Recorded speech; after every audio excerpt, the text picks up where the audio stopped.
Hello साथियों, नमस्कार। आज के सेशन में बात करेंगे लैब असिस्टेंट भर्ती 2026 के लिए राजस्थान के अति महत्वपूर्ण सवाल रहने वाले इसी क्लास के माध्यम से। ठीक है, राजस्थान के सामान्य ज्ञान के अकॉर्डिंग अपन इसी क्लास के माध्यम से बहुत ही ज़बरदस्त क्लास रहने वाली। तो तमाम विद्यार्थी एक बार क्लास के अंदर जुड़ जाएंगे और अपनी हाजिरी दे देंगे लाइक के साथ। ठीक है, फिर क्लास को अपन विधिवत स्टार्ट कर लेते हैं। आज लैब असिस्टेंट को अपन राजस्थान जीके के अकॉर्डिंग जो 9th और 10th की आरबीसी की बुक हैं, ठीक है, उनके अकॉर्डिंग अपन बहुत ही ज़बरदस्त क्लास करने वाले हैं। उनके अति महत्वपूर्ण जितने क्वेश्चंस बन सके इतने क्वेश्चंस करने वाले इसी क्लास के माध्यम से। तो तमाम विद्यार्थी क्लास के अंदर जुड़ जाएंगे और पहले क्वेश्चंस का राइट आंसर बताएंगे। ठीक है, पहले क्वेश्चन से एंड तक अपन जाएंगे, लास्ट में आपको एक शानदार जानकारी देंगे। उसी के लिए आपको इंतजार करना और पूरी एंड तक क्लास को बने रहना है। बहुत ही ज़बरदस्त क्लास रहने वाली है। ठीक है, आपके लिए बहुत ही खास जानकारी ये रहेगी कि राजस्थान जीके की जितने भी सवाल बनते हैं इंपॉर्टेंट से इंपॉर्टेंट, वो लैब असिस्टेंट के लिए आपको इसी क्लास के अकॉर्डिंग आपको रेगुलर देखने को मिलेंगे। और भी हमने क्लासेस के लिए आपको प्लेलिस्ट बना रखी है, तो उसके अकॉर्डिंग आपको जुड़ जाना है और प्रतिदिन इसी यूट्यूब चैनल के माध्यम से आपको रेगुलर क्लास के लिए जुड़ जाना है। ठीक है, तो तमाम विद्यार्थी पहले क्वेश्चंस का राइट आंसर बताएंगे विधिवत। अब अपन को क्लास स्टार्ट कर लेनी चाहिए। ठीक है, जो भी बच्चे राइट आंसर बाद में जुड़ते जाएंगे, पहले क्वेश्चंस का राइट आंसर बताएंगे कि राजस्थान का सर्वोच्च जो पठार है, सबसे ऊंचा पठार है, वो कौन सा पठार है, इसके बारे में आप बताओ।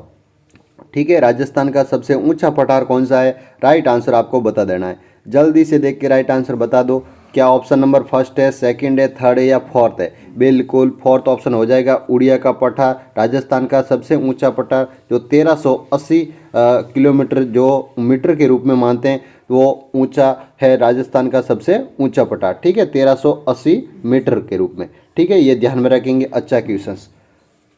ठीक है, अपन अब सेकंड क्वेश्चंस पर चलेंगे। सेकंड क्वेश्चंस क्या रहने वाला, ये भी शानदार क्वेश्चंस रहेगा। एग्जाम की दृष्टि से सारे क्वेश्चंस इंपॉर्टेंट रहने वाले। तो तमाम विद्यार्थी क्लास के अंदर बहुत ही व्यवस्थित रूप से अपने आंसर बताते जाए और क्लास को आनंदित रूप से पढ़ते जाए। ठीक है, किस जलवायु प्रदेश में सवाना तुल्य वनस्पति पाई जाती है? राइट आंसर आपको बता देना है। AW, BHSW, BWSW या CWG? राइट आंसर बता देंगे। जल्दी से देख के राइट आंसर बताएंगे कि सवाना तुल्य वनस्पति किस में पाई जाती है। राइट आंसर क्या हो जाएगा? बिल्कुल राइट आंसर होने वाला है फर्स्ट, AW प्रकार की जो वनस्पति रहती है उसमें सवाना तुल्य वनस्पति पाई जाती है। आपको इसके बारे में तो पता है, लेकिन आपको बता दे कि आपको जो स्टेपी प्रकार की वनस्पति है वो किस अपने जो कोपेन के अकॉर्डिंग खंड है, अलग अलग किस खंड में आपको देखने को मिलेगी, आपको इसका कमेंट में आपको राइट आंसर बता देना। ठीक है, स्टेपी प्रकार की वनस्पति किस खंड में पाई जाती है, इसके बारे में आपको बताना है। ये उष्णकटिबंधीय आर्द्र जलवायु का क्षेत्र कहलाता है, जो सवाना। ठीक है, उष्णकटिबंधीय आर्द्र जलवायु, जो अति आर्द्र जलवायु राजस्थान के दक्षिणी या पूर्वी इलाकों में, जो कोटा, बारा, बूंदी, झालावाड़, और दक्षिण में जो उदयपुर, बांसवाड़ा, डूंगरपुर, इन इलाकों में इस प्रकार की वनस्पति आपको देखने को मिलेगी। ठीक है, तो इसके बारे में आपको खास जानकारी बता दी। चलो अब अपन अगले क्वेश्चंस पर बढ़ेंगे। अगला क्वेश्चंस क्या करें, ये भी अच्छा क्वेश्चंस रहेगा। राइट आंसर आपको कमेंट सेक्शन के माध्यम से बताते जाना। ठीक है, माई नदी का किनारा क्या कहलाता है? राइट आंसर बताएंगे। क्या देवल कहलाता है, चप्पन कहलाता है, थली कहलाता है या काठल कहलाता है? राइट आंसर क्या हो जाएगा? बिल्कुल सर जी, इसका राइट आंसर बता दीजिए कि काठल ही कहलाता है। बिल्कुल, तो हमने काठल को राइट आंसर बता दिया। Option number 4 is the right answer. माई नदी का किनारा क्या कहलाता है? काठल कहलाता है। तो देवल किसे कहते हैं, छप्पन किसे कहते हैं, थली किसे कहते हैं? आप कमेंट सेक्शन के माध्यम से साथ साथ में इनके भी आंसर लिखते जाना। ठीक है, तो आपको और भी जानकारी देखने को मिलेगी और भी बच्चों के साथ, और आप खुद भी लिखोगे तो आपको खुद भी आपके ज़्यादा से ज़्यादा प्रैक्टिस होती जाएगी राजस्थान जीके को कवर करने में। ठीक है, अपन अब चौथे क्वेश्चन पर बढ़ेंगे। चौथा क्वेश्चन क्या कह रहा है, ये भी अच्छा क्वेश्चन रहने वाला है कि बजाज सागर बांध के रूप में कौन सा जो नदी के अकॉर्डिंग बना हुआ है, जो बना बजाज सागर बांध है, किस नदी पर बना हुआ है, इसके बारे में आपको बताना है। राइट आंसर बता देंगे जल्दी से आप देख के। तो बजाज सागर बांध तो माही नदी पर है। बिल्कुल, माही नदी के अंदर बना हुआ है, बांसवाड़ा जिले के अंदर। माही बजाज सागर ही इसे बोलते हैं। या बजाज सागर के रूप में किस नदी है, तो वो मही नदी पर बना हुआ है। बिल्कुल, बोरखेड़ा बांसवाड़ा के अकॉर्डिंग आपको इसके बारे में ध्यान रखना है, बांध है, ठीक है। चलो अगले क्वेश्चंस पर बढ़ेंगे। अगला क्वेश्चंस क्या कह रहा है, ये भी अच्छा क्वेश्चंस रहने वाला, कथन कारक क्वेश्चंस है, बहुत ही अच्छा क्वेश्चंस। सूची 1 को सूची सेकंड से सम्मिलित करना है, सही उत्तर को चयन कीजिए और कूट को पहचानिए। अलग अलग आपको कूट दे रखे, दोनों तरफ ए और बी, इधर झीलें दे रखी, इधर जिले दे रखे, तो कौन सी झील किस झील से मिलान खा रही, इसके बारे में आपको बताना है। चलो आराम से आप ध्यानपूर्वक पहले तो समझ ले कि नवलखा कहाँ है, तालाबशाही कहाँ है, कोलायत कहाँ है और गेब सागर कहाँ है। तो नवलखा आपको पता ही है, नवलखा कहाँ पर हो जाएगी, पता है क्या, बूंदी के अंदर, बिल्कुल बूंदी के अंदर। तो मिलान साथ साथ में करते जाते हैं। नवलखा कहाँ है, बूंदी के अंदर हो जाएगी। तालाबशाही कहाँ है, तो तालाबशाही आपने पढ़ रखा है, धौलपुर के अंदर है। कोलायत कहाँ है, तो कोलायत बीकानेर के अंदर है। और गेब सागर कहाँ है, तो डूंगरपुर के अंदर। कौन सा मिलान खा रहा है आप बता देंगे, तो मिलान इसके अंदर सेकंड खा रहा है, क्या थर्ड, फोर्थ, सेकंड और फर्स्ट, मतलब इसका जो भी सेकंड बताने वाले तमाम विद्यार्थी राइट हो जाएंगे। देख लेना आराम से, कोई दिक्कत नहीं है। वैसे आपने राइट आंसर मैंने बता ही दिया और आपको मिलान भी करके बता दिया, ठीक है। जो भी सेकंड बताने वाले तमाम विद्यार्थी राइट हो जाएंगे, ठीक है। नवलखा आपको बूंदी बता देना, तालाबशाही कहाँ है, धौलपुर में, कोलायत कहाँ है, तो बीकानेर में, और गेब सागर कहाँ है, डूंगरपुर में। Option number second is the right answer. चलो अब अपन अगले क्वेश्चन पर बढ़ेंगे। अगला क्वेश्चन क्या रहने वाला है, ये भी आप कमेंट सेक्शन के माध्यम से साथ साथ में आंसर भी लिखते जाना, ताकि आपको अच्छे से क्लास समझ में आए। नहीं तो आप कमेंट नहीं करोगे तो आपको पता ही नहीं लगेगा क्लास कैसी चल रही है, ठीक है। तो आप कमेंट जरूर करना है। माई कंचन और माही धवल नामक प्रमुख किस्में किस फसल की है, फसल का नाम आपको बता देना है। क्या गेहूँ है, चावल है, जौ या मक्का है। राइट आंसर बता देंगे जल्दी से देख के। बिल्कुल सर जी, इसका तो मक्का कर दो। तो चलो मक्का को राइट आंसर बता दिया। मक्का की है माई कंचन और माही धवल। चलो चावल की एक और ऐसी किस्म निकल के आई है जो माही सुगंधा, जिसे कहते हैं माही सुगंधा, वो चावल की किस्म है। बिल्कुल, इसको इधर लिख लेते हैं, माही सुगंधा, ठीक है, इसे सुगंधा बोलते हैं, ठीक है। इस प्रकार की किस्म है, ये चावल की किस्म है। लेकिन माई कंचन और माई धवल मक्का की किस्में, इसके बारे में आपको ध्यान में रखना। अच्छा क्वेश्चन है। चलो अगले क्वेश्चन पर बढ़ेंगे। अगला क्वेश्चन क्या रहने वाला, ये भी अच्छा क्वेश्चन रहेगा, एग्जाम की दृष्टि से इंपॉर्टेंट क्वेश्चन रहने वाले सभी। कि राजस्थान में किस प्रकार की काली मृदा पाई जाती है। बिल्कुल राइट आंसर बता देंगे। काली मृदा किस क्षेत्र में पाई जाती है, किस इलाकों में पाई जाती है, आपको पता है क्या। राइट आंसर आपको बताते रहना है। बिल्कुल राइट आंसर क्या हो जाएगा, हाड़ौती पठार का जो हाड़ौती क्षेत्र में जिस प्रकार की मृदा पाई जाती है उसको ही कहा जाता है, जो दक्षिणी पूर्वी भाग में पाई जाती है इस प्रकार की मृदा क्या कहलाती है, काली मृदा कहा जाता है। काली मृदा को और अन्य नाम क्या है, काली मृदा को रेगुर मृदा कहते हैं, अपने चिकनी मिट्टी भी कहते हैं, कले मिट्टी भी कहा जाता है। और बहुत ही मतलब वो क्या है कि उसके अंदर रहती है, बहुत ही मतलब मुलायम और छोटे छोटे कण रहते हैं, जो पानी को मतलब संशोधित कम करती है और पानी को टिका के रखने वाली मिट्टी है इसकी प्रकार की, इसलिए इसको काली मिट्टी कहा जाता है। इन इलाकों में प्रमुख जो काली मिट्टी रहती है उसके अंदर सोयाबीन प्रमुख, कपास है, गेहूँ है, इस प्रकार की फसलें भी बहुत अच्छे से उगाई जाती है। अफीम भी उगाया जाता है, क्योंकि हाड़ौती क्षेत्र में कोटा, बारा, बूंदी, झालावाड़ इन इलाकों में अफीम की खेती भी की जाती है। वैसे दक्षिण राजस्थान में उदयपुर इलाकों में भी की जाती है, लेकिन हाड़ौती क्षेत्र में भी अफीम का उत्पादन हो सकता है, क्योंकि वहाँ पर भी काली मिट्टी पाई जाती है। तो इसके बारे में भी आपको ध्यान में रखना है। चलो अगले क्वेश्चन पर चलेंगे। अगला क्वेश्चन क्या रहने वाला, ये भी अच्छा क्वेश्चन रहेगा, बिल्कुल इंपॉर्टेंट क्वेश्चन रहने वाले। बताओ 8वें का अब राइट आंसर बताएंगे कि राजस्थान में प्रमुख पशु मेले से संबंधित आपको कौन से विषय के रूप में आपको असत्य कथन पहचाना है। लेकिन असत्य की कोई दिक्कत नहीं है, आपको सत्य कथन पहचान के बता देते हैं, ताकि इसके अंदर अकॉर्डिंग आपको चंद्रभागा पशु मेला जो कहाँ पर है इसके अकॉर्डिंग आपको बताना है। तो चंद्रभागा कहाँ हो जाएगा, झालरापाटन झालावाड़। वैसे झालावाड़ जिला पूछ लेते हैं और स्थान पूछ ले तो झालरापाटन झालावाड़ के अंदर चंद्रभागा पशु मेला, ठीक है। और तिलवाड़ा पशु मेला कहाँ है, तो तिलवाड़ा पशु मेला हो जाएगा बालोतरा बाड़मेर के अंदर, ठीक है, बालोतरा के अंदर। वर्तमान में बालोतरा जिला बन गया, तो बालोतरा के अंदर तिलवाड़ा पशु मेला बढ़ता है। और सारनेसर पशु मेला जो सिरोही के अंदर है। और जसवंत पशु मेला कहाँ है, तो जसवंत पशु मेला हो जाएगा भरतपुर के अंदर, ठीक है। आपको सारे राइट आंसर बता देते हैं, ठीक है। इधर लेकर लेना भरतपुर, इधर तिलवाड़ा बालोतरा के अकॉर्डिंग,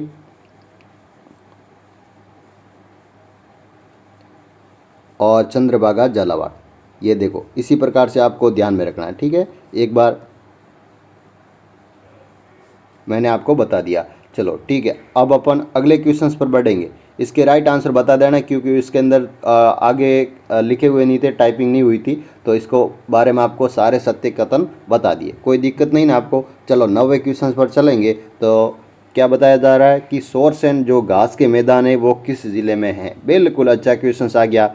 आप तो पढ़ते जाइए, आपको बहुत सारे क्वेश्चन सिखाए जाएंगे। और आरबीएससी की जो 9th और 10th की जो किताबें हैं उनके अकॉर्डिंग सवाल लाए जाएंगे, और बहुत ही बेहतरीन ढंग से राजस्थान जीके को इस प्रकार से आपको कर लेंगे ताकि आप राजस्थान जीके में मतलब हल्के फुल्के में आराम से, जो भी नीट के स्टूडेंट है और भी जो 12th पास स्टूडेंट है उनके लिए अपन बेसिक से बेसिक क्वेश्चंस लाने की कोशिश करेंगे, ताकि जो बच्चा हमारे बार जो पहली बार भी जुड़ रखा है तो वो भी आराम से पढ़ रखे और आराम से अपने क्लास को समझ सके। ऐसे क्वेश्चंस लाने की कोशिश करेंगे, सरल से सरल और हार्ड से हार्ड तक जाएंगे। तो आपको चिंता लेने की कोई आवश्यकता नहीं है, रेगुलर इसी क्लास में बने रहना, आपको प्रतिदिन इसी प्रकार से क्लासेज देते रहेंगे, ठीक है।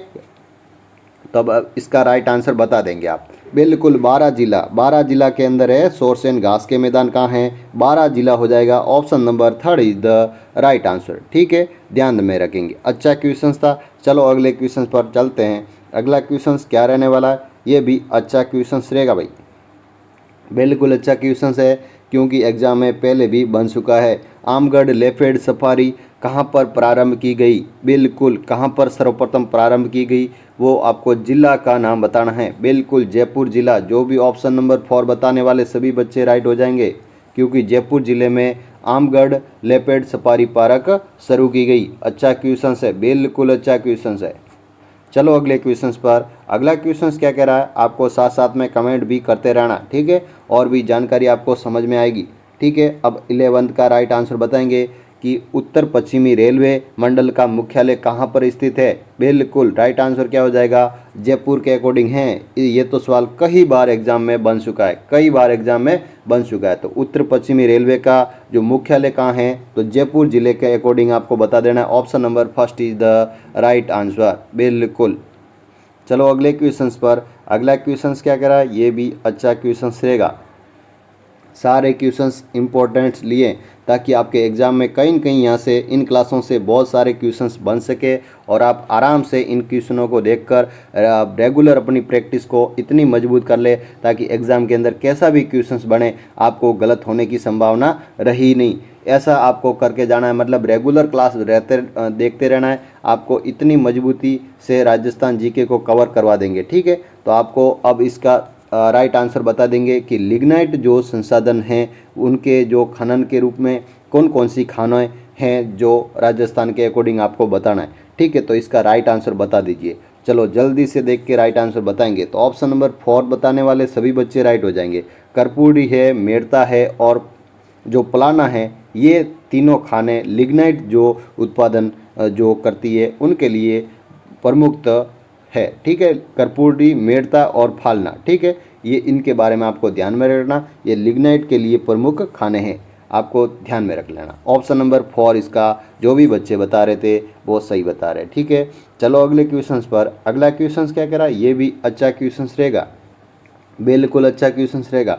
2011 की जनगणना के अकॉर्डिंग कुल कितनी साक्षरता जो लगभग है, राजस्थान की कुल साक्षरता कुल कितनी है, इसके बारे में आपको बता देना है। अच्छा क्वेश्चन है, बहुत बेहतर क्वेश्चन आ गया भाई। ये क्वेश्चन कई बार एग्जाम में बन चुका है और भी आपके भी बनने की संभावना 100% रहती है। बिल्कुल इसका राइट आंसर हो जाएगा 66.11%। Option number 1 is the right answer, बिल्कुल ऑप्शन नंबर ए हो जाएगा, फर्स्ट आंसर हो जाएगा, ठीक है। साक्षरता आपको कुल साक्षरता पूछी थी तो 66.11% कर लेना है, ठीक है। ग्रामीण और फिर वो नगरीय उनकी अलग अलग रहती है, तो उसके बारे में भी आपको ध्यान में रखना है। जनसंख्या से बहुत सारे सवाल बनते हैं, अपन एक क्लास में आपको जनसंख्या के बारे में भी जितने आंकड़े रहते हैं उसके बारे में भी आपको सवाल इसी क्लासों के माध्यम से बता देंगे, या एक क्लास आपको आंकड़ों से संबंधित ला लेंगे ताकि आपका अच्छे से रिवीजन हो जाए। कि राजस्थान में ऊर्जा का प्रमुख स्रोत क्या है भाई? ऊर्जा का प्रमुख स्रोत क्या है? तापीय ऊर्जा। ठीक है, तापीय ऊर्जा जो शक्ति है वो ऊर्जा का प्रमुख स्रोत है। ठीक है, राजस्थान में ऊर्जा के रूप में आपको बताना था, तो तापीय शक्ति है जो राजस्थान में के अकॉर्डिंग प्रमुख स्रोत है। Option number first is the right answer. Class थोड़ी आपको जल्दी तो नहीं है ना? जल्दी लग रही है तो आप कमेंट सेक्शन के माध्यम से बता देना कि क्लास सर आराम से थोड़ी चलाओ ताकि हम अच्छे से कमेंट करके आपको राइट आंसर बता सके। तो आपके लिए धीरे भी थोड़ी क्लास कर लेंगे, कोई दिक्कत नहीं, आपका अच्छे से आपको पढ़ाना हमारा कर्तव्य है। ठीक है, तो इसके बारे में आप 15वें क्वेश्चन पर आ जाएंगे और इसका राइट आंसर बताओ। आप आराम से देख के बताओ। इधर ऊँट महोत्सव है। ठीक है, ऊँट महोत्सव कर लेना। ठीक है, ऊँट महोत्सव है, ऊँट महोत्सव के बारे में आपको बताना था। ठीक है, तो ऊँट महोत्सव कहाँ पर है? बिल्कुल बीकानेर बताने वाले सभी बच्चे राइट हो जाएंगे। मरु महोत्सव कहाँ है? तो जैसलमेर हो जाएगा। पतंग महोत्सव कहाँ है? तो जयपुर हो जाएगा। मारवाड़ महोत्सव कहाँ है? तो उदयपुर हो जाएगा। बिल्कुल, ये तो कोई सिंपल ही क्वेश्चन है, ज़्यादा हार्ड है ही नहीं। तो आपको कौन सा राइट आंसर होने वाला है? तो राइट आंसर हो जाएगा ऑप्शन नंबर क्या फर्स्ट बन रहा है? बिल्कुल, सेकेंड, फर्स्ट, फोर या थर्ड? बिल्कुल, ऑप्शन नंबर इसका फर्स्ट ही बन रहा है। बिल्कुल, ये देख लेना। ठीक है, ऊँट महोत्सव बीकानेर था, मरु महोत्सव जैसलमेर है, पतंग महोत्सव जयपुर के अंदर, हाथी महोत्सव पूछ ले वो भी जयपुर के अंदर है, और मारवाड़ जो मेवाड़ महोत्सव है वो उदयपुर के अंदर, लेकिन मारवाड़ महोत्सव जोधपुर के अकॉर्डिंग आपको बता देना है। और थार महोत्सव पूछ ले तो वो कहाँ पर है? आप कमेंट सेक्शन के माध्यम से बताएंगे क्या? बिल्कुल, अच्छा सा क्वेश्चन है। थार महोत्सव कहाँ पर है? आप कमेंट सेक्शन के माध्यम से बता देना। ठीक है, मरु और आपको ऊँट महोत्सव तो कन्फ्यूजिंग दूर कर दिया, लेकिन थार महोत्सव के बारे में आप कमेंट सेक्शन के माध्यम से बताओ। ठीक है, चलो अगले क्वेश्चंस पर। अगला क्वेश्चंस क्या करा? ये भी अच्छा क्वेश्चंस रहने वाला, बिल्कुल बेहतर क्वेश्चंस। कि बलवंत राय मेहता समिति का संबंध किससे है? बताओ जल्दी से। बलवंत राय मेहता समिति का संबंध किससे है? तो स्थानीय स्वशासन एवं पंचायती राज से संबंधित है। जो बलवंत सिंह मेहता समिति थी उनके अकॉर्डिंग आपको बताना था। तो option number third is the right answer. ठीक है, ऑप्शन नंबर थर्ड इसका राइट आंसर हो जाएगा। ठीक है, अच्छा क्वेश्चन है। चलो अगले क्वेश्चन पर। अगला क्वेश्चन क्या करा? ये भी अच्छा क्वेश्चन रहने वाला है, बिल्कुल बेहतर क्वेश्चन है। कि राजस्थान के प्रथम मुख्यमंत्री और संविधान सभा के सदस्यों के अकॉर्डिंग समान अधिकारों के रूप में प्रस्ताव कौन थे भाई? इसके बारे में आपको बताना है। बताओ जल्दी से, देख के राइट आंसर बता देंगे। तो राइट आंसर क्या हो जाएगा? हीरालाल शास्त्री थे। बिल्कुल, राजस्थान के प्रथम मुख्यमंत्री के रूप में पूछ ले तो हीरालाल शास्त्री जी थे जो राजस्थान के प्रथम मुख्यमंत्री। ठीक है, ध्यान में रखेंगे। अच्छा क्वेश्चन है, जो भी सेकंड बताने वाले सभी बच्चे राइट हो जाएंगे। चलो अगले क्वेश्चंस पर। अगला क्वेश्चंस कैसा लग रहा है आपको? राइट आंसर बता देना। ऐसे क्वेश्चंस आपको प्रतिदिन इसी यूट्यूब चैनल के माध्यम से देखने को मिलेंगे, तो आपको रेगुलर क्लास के अकॉर्डिंग बने रहना। ठीक है, तो राजस्थान विधानसभा के प्रोटेम स्पीकर कौन नियुक्त करता है भाई? प्रोटेम स्पीकर को कौन नियुक्त करता है? बिल्कुल अच्छा क्वेश्चन है। ऐसे क्वेश्चंस पॉलिटिक्स से भी आपको जो राजनीति राजव्यवस्था रहती है उसके अकॉर्डिंग राजस्थान की, तो उसके अकॉर्डिंग भी सवाल बेसिक से बेसिक बनने की कोशिश रहती है, क्योंकि सरकार के अकॉर्डिंग कई मंत्रिमंडल बदलते रहते हैं, कुछ न कुछ अलग न अलग आपको चर्चाएं करंट के अकॉर्डिंग देखने को मिलती है। तो ऐसे सवाल भी एग्जाम के अकॉर्डिंग बनते हैं। ठीक है, तो इसका राइट आंसर क्या हो जाएगा? बिल्कुल राज्यपाल हो जाएगा। राज्यपाल इसका राइट आंसर है, क्योंकि प्रोटेम विधानसभा के प्रोटेम स्पीकर को राज्यपाल ही नियुक्त करता है। बिल्कुल, option number 4 is the right answer. चलो अगले क्वेश्चंस पर चलेंगे। अगला क्वेश्चंस क्या करा? ये भी अच्छा क्वेश्चंस रहने वाला, बिल्कुल बेहतर क्वेश्चंस है भाई। कि निम्नलिखित में से कौन सा जो सुमिलित नहीं है? बिल्कुल ऐसे क्वेश्चंस ध्यान में रखना, नहीं है, हाँ है, ना है, कथन के रूप में अभी आपको पूछते हैं। ऐसे क्वेश्चंस आपको एग्जाम के अंदर संभल के चलना है, बाकी कोई दिक्कत नहीं है, आप अच्छे से पेपर को कवर कर लेंगे, लेकिन ऐसे क्वेश्चनों को आपको ध्यान में रखना है। ठीक है, तो इसका राइट आंसर क्या हो जाएगा? बिल्कुल राइट आंसर हो जाएगा 1900 जो अनुच्छेद 1900 मतलब अनुच्छेद 155 जो राज्यपाल पद से हटाया नहीं जा सकता, इसके बारे में ये गलत है। बाकी तो तीनों सही है, क्योंकि अनुच्छेद 1900 154 में जो राज्यपाल की कार्यपालिका शक्ति रहती है, बिल्कुल सही है। राज्यपाल का पद रहता है जो अनुच्छेद 153 में होता है, और अनुच्छेद 156 में राज्यपाल की पदावधि होती है। बिल्कुल ये तीनों सही है, ठीक है, ये तीनों सही है, लेकिन ऑप्शन नंबर 3 इसका गलत है, ठीक है। तो इसके बारे में आपको ध्यान में रखना था, ठीक है। ऑप्शन नंबर 3 जो भी बता रहे हैं वो सही बता रहे हैं। चलो अगले क्वेश्चंस पर चलते हैं। अगला क्वेश्चंस क्या कह रहा है, ये भी अच्छा क्वेश्चंस रहने वाला है, बेहतर क्वेश्चंस है कि राजस्थान में जो उच्च न्यायालय की प्रमुख जो पीठ है वो कहाँ पे है और खंडपीठ कहाँ है, ये भी आपको बता देना है, ठीक है। तो प्रमुख पीठ तो भाई जोधपुर के अंदर है, और खंडपीठ कहाँ है, तो खंडपीठ हो जाएगी जयपुर के अंदर। कहाँ है, जयपुर के अंदर हो जाएगी। बिल्कुल जयपुर बताने वाले सभी बच्चे राइट हो जाएंगे, क्योंकि जयपुर के अंदर खंडपीठ है, और जो भी जोधपुर बता रहे हैं इनका जो उच्च न्यायालय, तो वो भी राइट हो जाएंगे। चलो क्लास आपको आज की कैसी लगी कमेंट सेक्शन के माध्यम से ज़रूर बताना। इसी प्रकार से राजस्थान जीके को आपको कवर करवाएंगे, तो आपको चिंता लेने की कोई आवश्यकता नहीं है। आज से आपकी क्लासें मतलब रेगुलर चलने लग गई है, तो अब प्रतिदिन इसी प्रकार से आपको क्लासेस देते रहेंगे, और आप इसी प्रकार से पढ़ते रहो और मस्ती से अपने क्लास के अकॉर्डिंग आप सवाल देते रहो, सवालों का आंसर देते रहो, ठीक है। तो आज की क्लास के अकॉर्डिंग आपको कमेंट करके ज़रूर बताना आपको क्लास कैसी लगी, और भी नया इंटरेस्टेड आपका कोई सवाल हो तो आप कमेंट करके ज़रूर बताना, ठीक है। जो भी नए बच्चे जुड़े हैं एक बार चैनल को सब्सक्राइबर ज़रूर कर लेना, ताकि इसी प्रकार से आपको रेगुलर पढ़ाते रहे और आप भी अच्छे से पढ़ते रहे, ठीक है। आज के लिए इतना ही, थैंक यू सभी बच्चों को।